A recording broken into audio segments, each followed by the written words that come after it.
que vous lui disiez que bon, une telle de vos connaissances avait été arrêtée par la police relevant de ces... Que Dara aurait même tenté d'étouffer l'affaire au niveau de la police. Et que ça aurait pu aussi...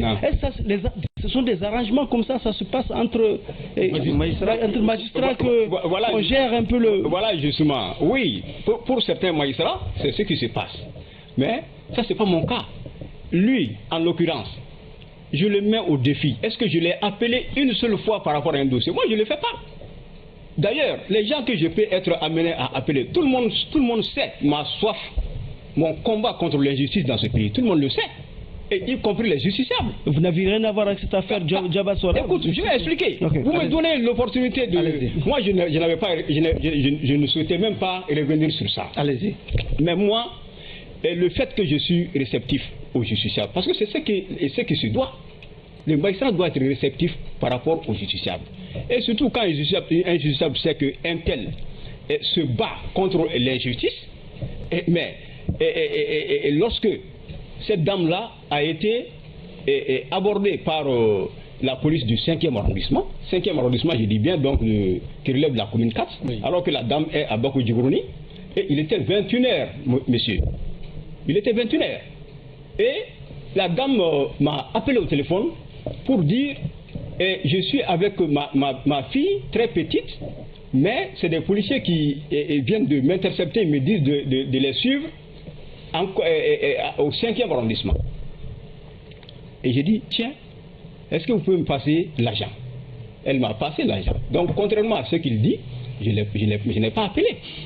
C'est la dame qui m'a passé. Il n'a pas dit que vous l'avez appelé, il suffisait que vous l'appeliez. Non, il a dit que c'est Dra qui a appelé l'agent. Ah, oui. D'accord. Oui, moi je sais, j'ai entendu. Ah, d'accord. Ah, c'est l'agent dans le rapport de la police. Hein. Oui, bon, le rapport dans ces circonstances-là, parce que le policier déjà, il est paniqué. Oui. Quand un procureur t'appelle, vous savez que vous êtes avec une convocation, vous n'avez pas un mandat. Il est avec une convocation.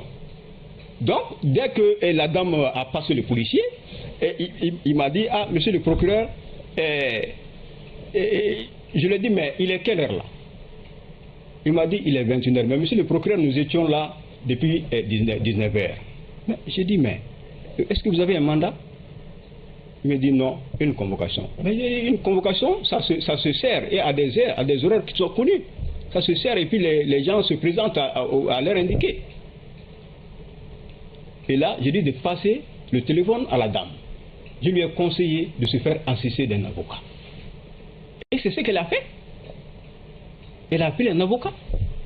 Et voilà tout ce qui s'est passé. Donc, quand le monsieur essaie de dire, mais moi, je vais l'appeler pourquoi? Moi, ça c'est pas ma façon de procéder. D'accord. Voilà. Dans la même logique, il disait que lui, sa position lui permettait de vous faire prendre par la justice, d'engager une procédure judiciaire contre vous, mais de vous faire prendre quand même par la police, et de vous amener les points liés. Qu'est-ce qui lui permet à un procureur? Je pense qu'il n'est pas à son premier coup. Vous avez entendu un coup de gueule comme ça par rapport à un ministre. Hein? Donc, il y a quand même aucune disposition par rapport à un légale ne lui permet de vous faire arrêter par des mesures policières. Monsieur, tout de suite là, on vient d'ordonner une procédure par rapport à cela. Même là, s'agissant d'un magistrat, c'est les éléments d'enquête qui sont envoyés au procureur général de la Cour suprême. Et c'est là-bas où la procédure diffère quand la faute est intervenue dans le cadre de la profession ou quand c'est intervenu en dehors de l'exercice de la profession. C'était par exemple la grande allez-y là. Ça c'est un excès de zèle. Dans une note